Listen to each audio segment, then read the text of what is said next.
Hey everyone, welcome to I think it's the fifth episode of the Last Note podcast. I'm one of your hosts, Noah Jarrett, along with Preston Smith. A very special guest today. We're going to get to introducing her in a second, but I want to let Preston make a special announcement right off the bat about something that's happening in this coming year.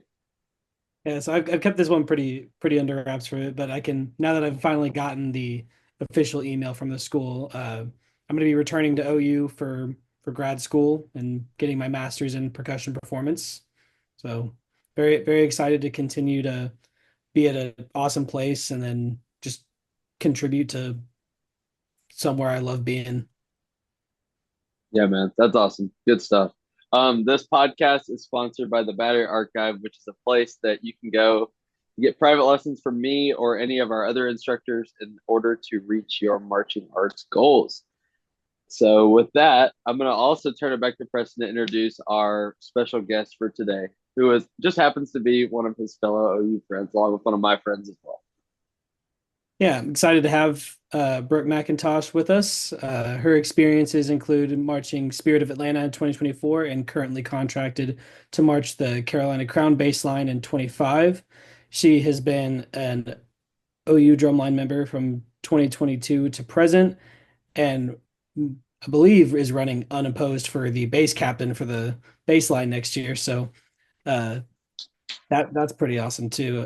She's in the studio with me at OU, music education major, been a part of all the major ensembles at OU, played in chamber groups with her, just all around great performer.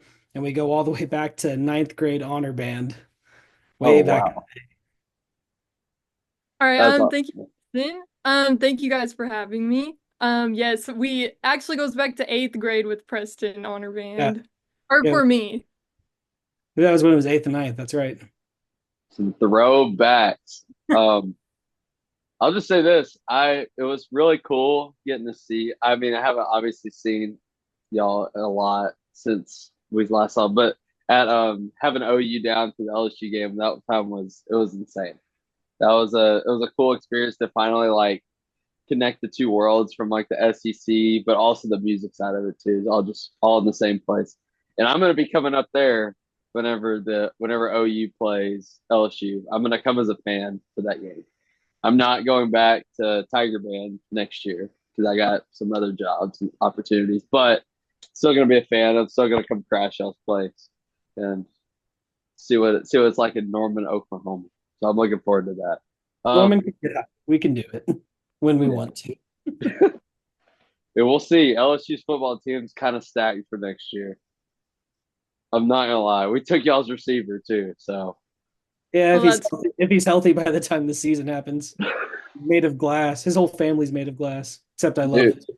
the Still sad. they showed some clips of him at practice that we were just like, the dude's insane, bro. And we have our best wide receiver from last year back. We have y'all's tight end and wide receiver.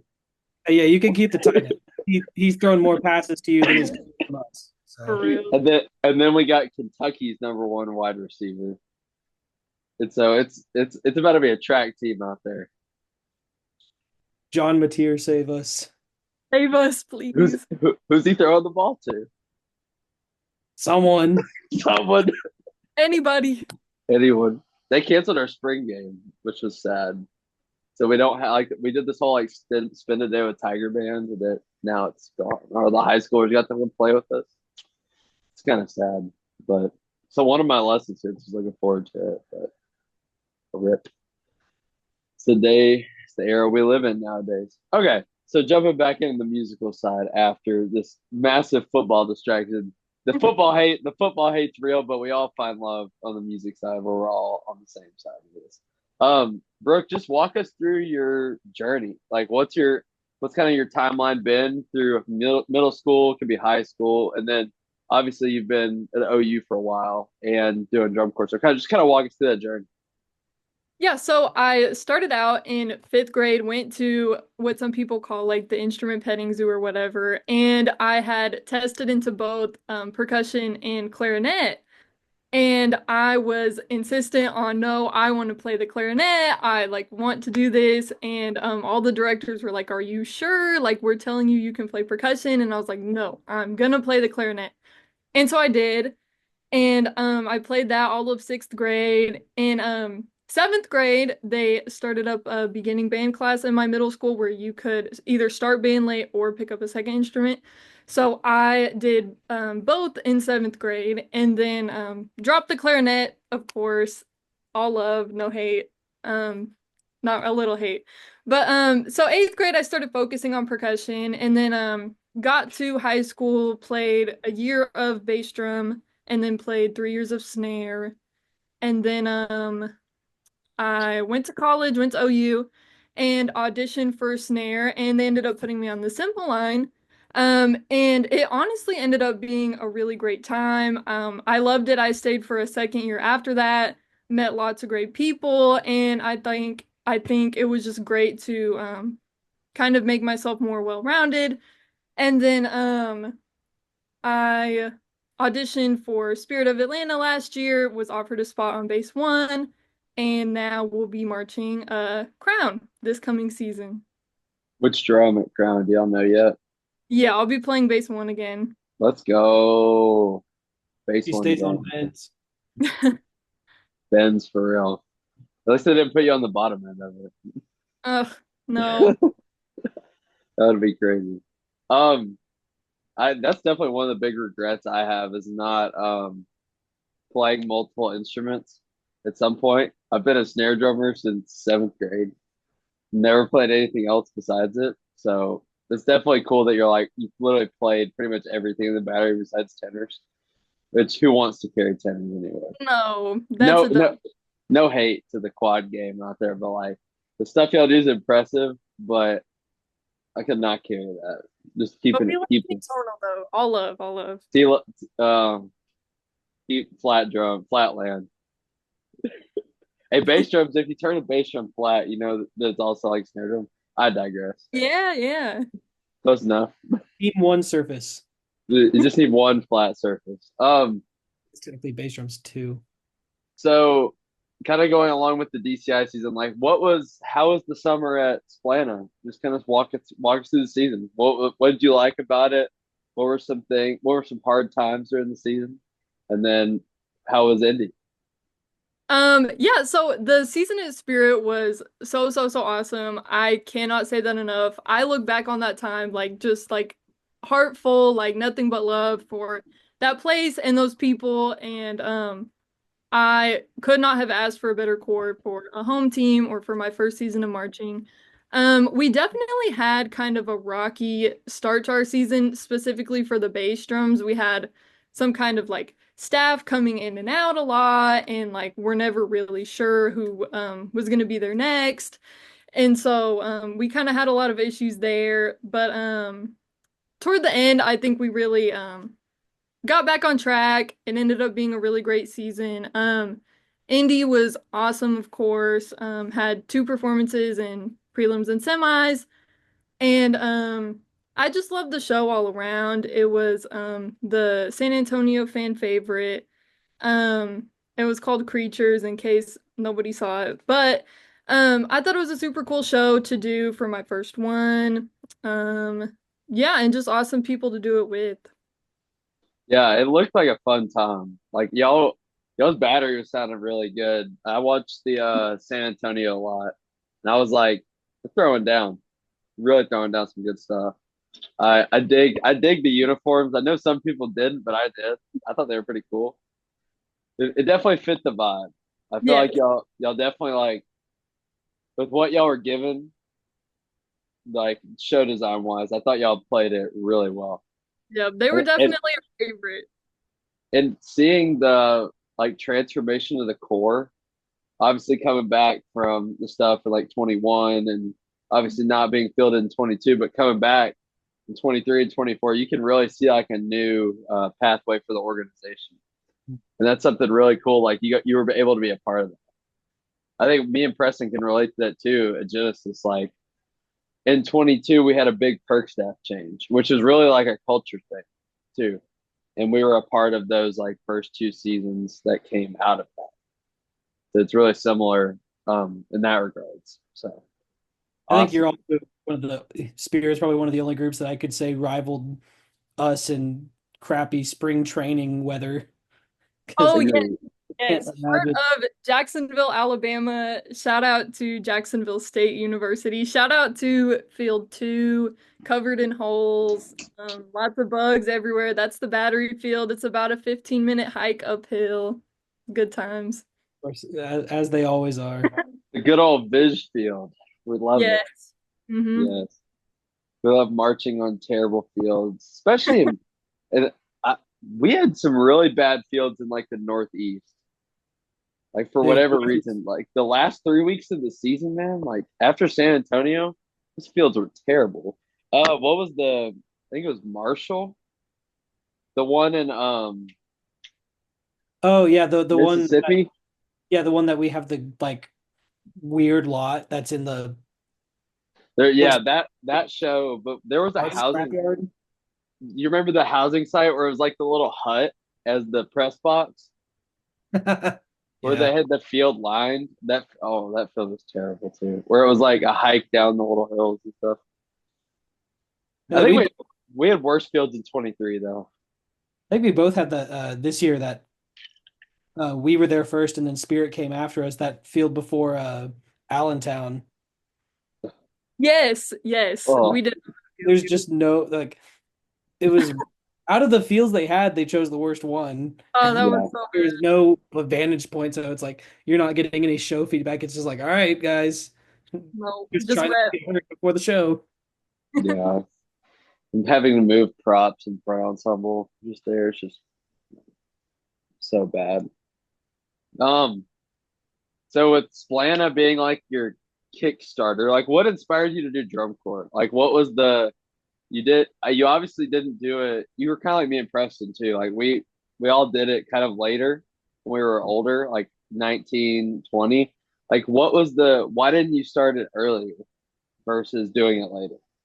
Yeah, so I kind of just all of high school, I obviously like knew what it was and whatever, but I just never really thought it was super feasible for me or like something like real people do. It just always seemed so far out of reach. And I never had very many instructors that either did drum corps or spoke about it or encouraged students to audition. And so I just kind of never really gave it a second thought.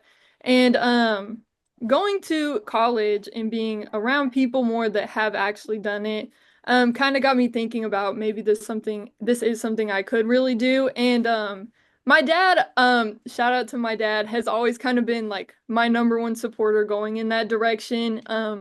Did band in high school and all that, and Preston will know this one. He was gonna march Black Gold, a drum Black corps band out of gold. Tulsa, Oh yes. geez. Yes, and then they folded before he marched there. So he never marched. And so he kind of always encouraged me to look into it.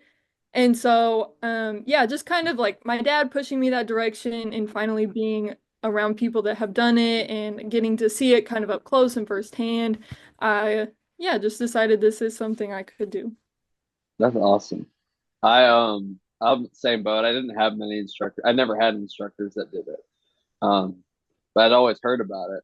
And then once I got to LSU, there were some people that did it. I was like, I kind of want to get back on that train. I had tried out. So I tried out for Genesis in 20, 21, and 22 and got cut all 3 years. But I didn't really know what drum corps was. I just went to the camps because my friends were like, this might be cool.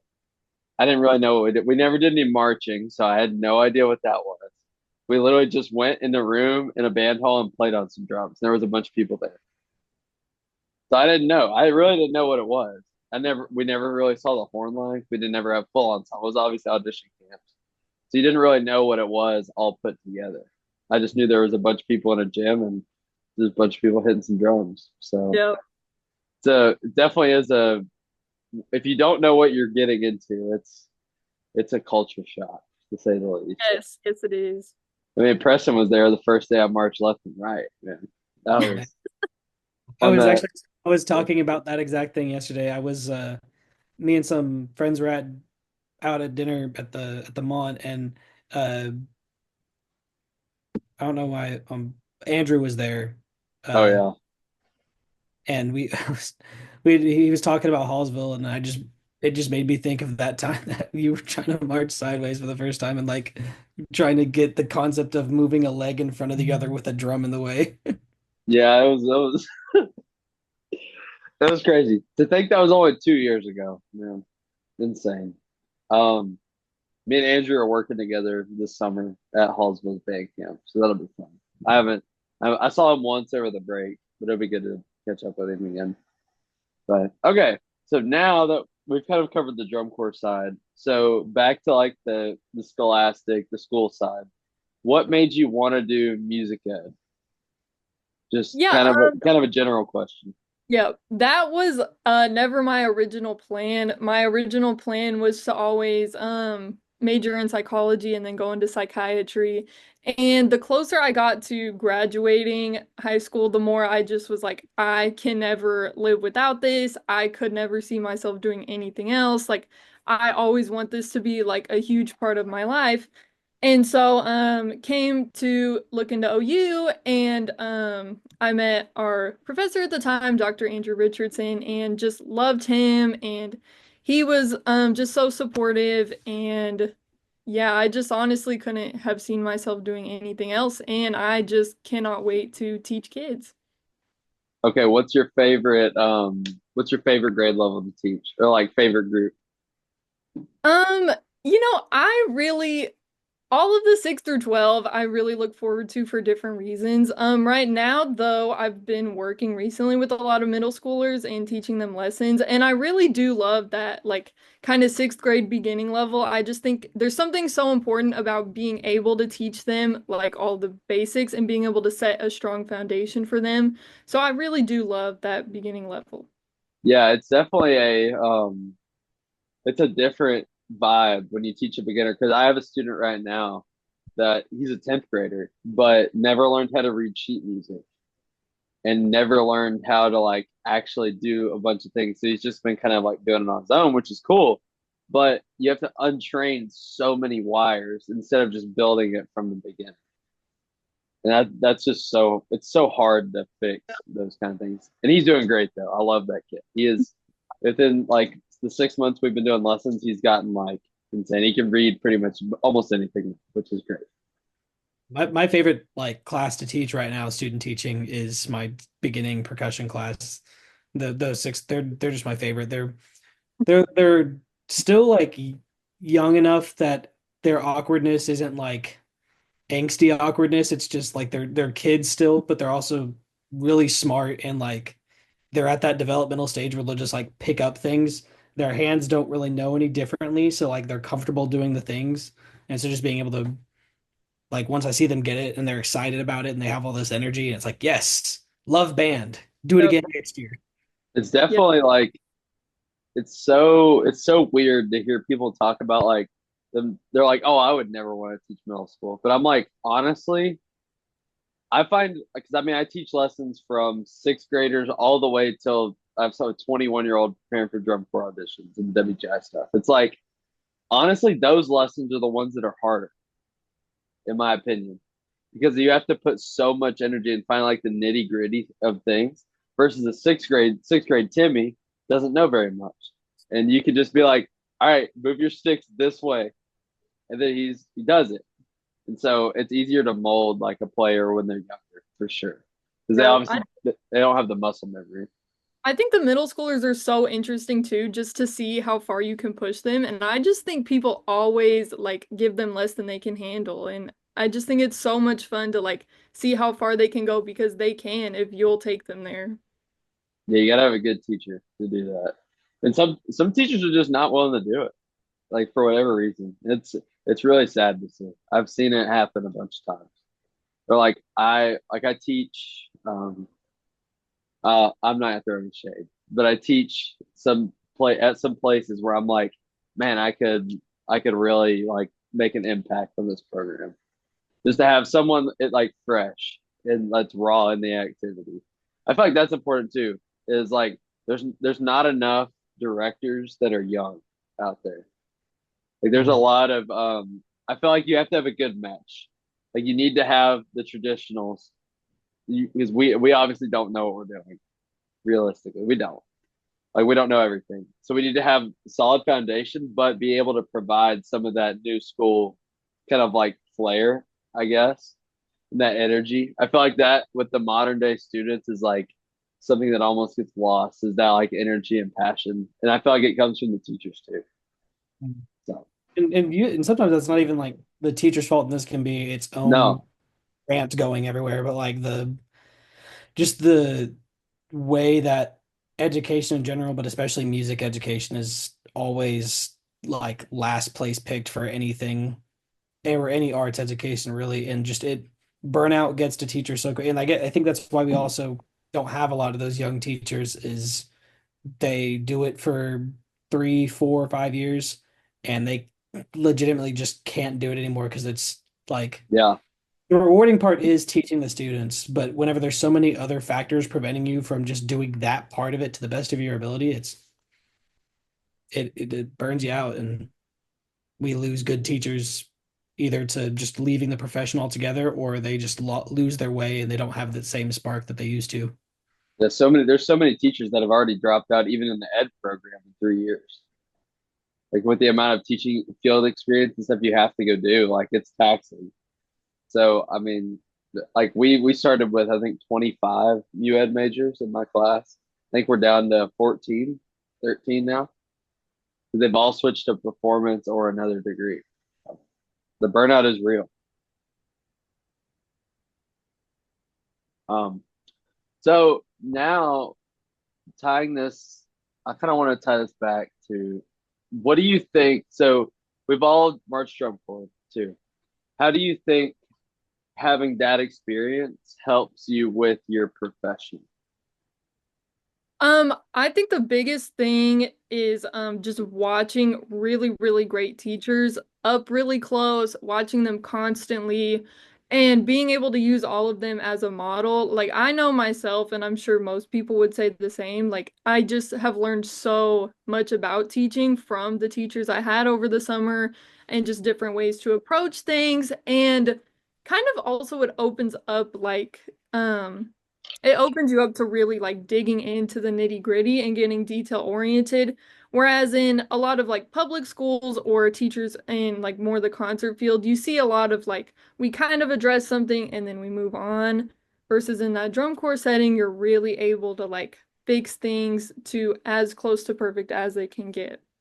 For sure. I know like just with the teachers that I've had, like the being able to like you remember those moments of like going into the nitty gritty. I feel like I have those like flashbacks when I'm teaching my students. It's like I'll start to say something of or like go down a tangent or something, and it'll instantly be in my head like that same day. It's just like picture perfect played back to back. But yeah. So this is a also quick. This is a good question for Preston too. I have a question for you. What? So you're going back to OU to get your performance degree. Are you gonna do any teaching during your time while you're getting your master's, or are you gonna like just put more? Are you gonna focus back into the playing side of it more?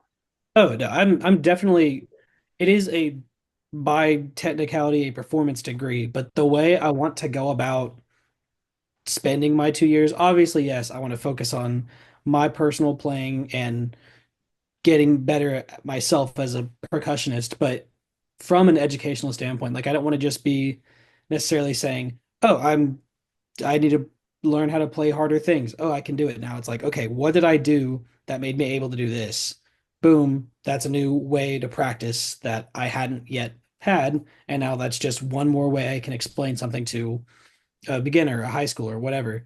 And then also, I depending on once we figure out more about GA positions and all that stuff, because I know um, more they're hopefully expanding the graduate studio for OU, but right now that means we have to accept more people before the school gives us more money for more GA positions. Like we used to have the percussion maintenance one that got taken away, but we were trying to get that one back. Um, So I know that we've like I was um whenever we talked about it, I may or may not have one starting out Yeah, this year, but ideally, like Austin's going to graduate next year, so I want to be the Pride GA after that, or like teach drumline, teach band, do percussion sectionals with Wind Symphony.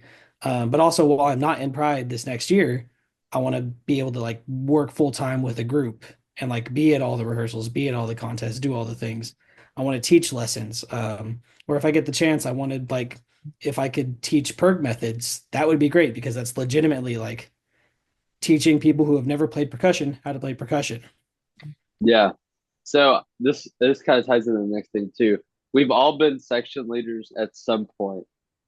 What is some advice that we can give to people? Like, what are some of the things that as a section leader you don't really think about like before getting into the job? Like, what are some things that we found out like while doing it that you're like, oh crap, I wish I knew that going into it. So let's just kind of open-endedly talk about that. I can kind of kickstart it. One of the things that I noticed was, especially at drum corps, the amount of like life stuff that happens. Like we're not just playing every day, but we're living with each other. And there's 9 guys, and then also the whole battery of like there's things going on, and you have to be able to like just kind of keep the morale up even when the season's going rough. And it's so hard to like get down in the dumps about, or it's so hard to not get down in the dumps when it is hard.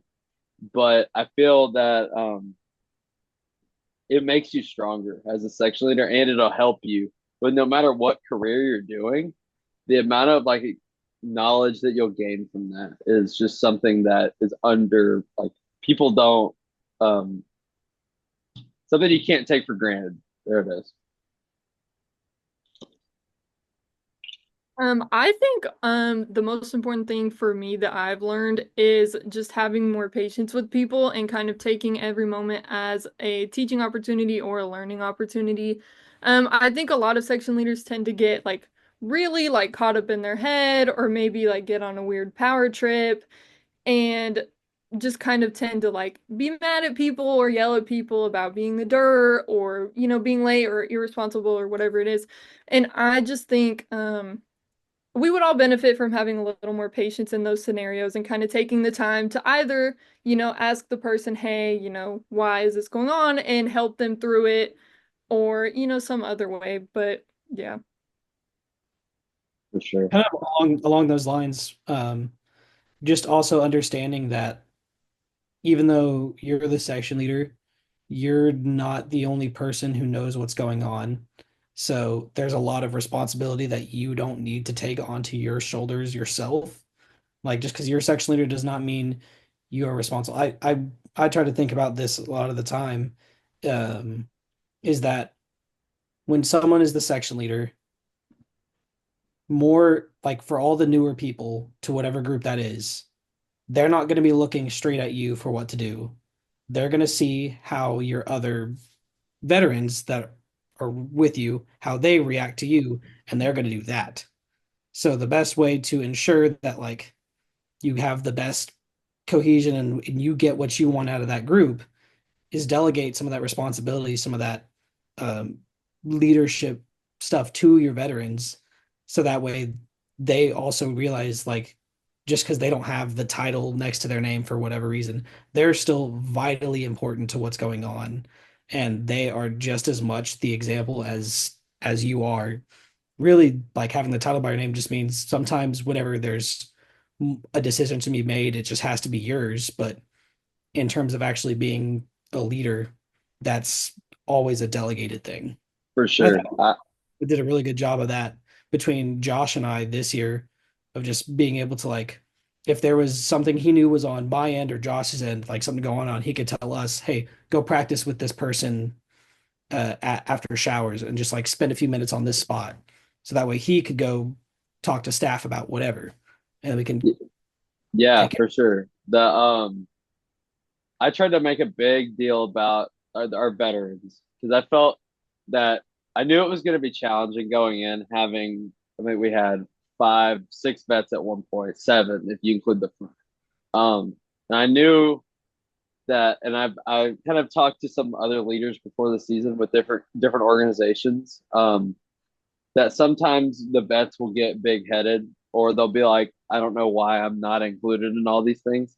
So we always would have like we had like little vet meetings about like, hey, like this is the kind of stuff we need to be setting the example for the rookies and stuff like that. I thought, and like, dude, Preston was the drumline dad. I thought this summer, just like providing that like comfort because like I as like as much as I don't want to say it, I was pretty hot or cold sometimes. Like when my energy is rolling, like I am like high energy, but sometimes like I would be in the dumps, and it would really the other two would have to like crank it up whenever I was having an off day or something like that. And it was weird because I didn't even have to really tell them that something was going on. They just would like it would just dial it up no matter what. Like we had some hard times around the like early parts of the season where I was going through some stuff just with the we had some changes of membership on the line, and it took a toll on me big time.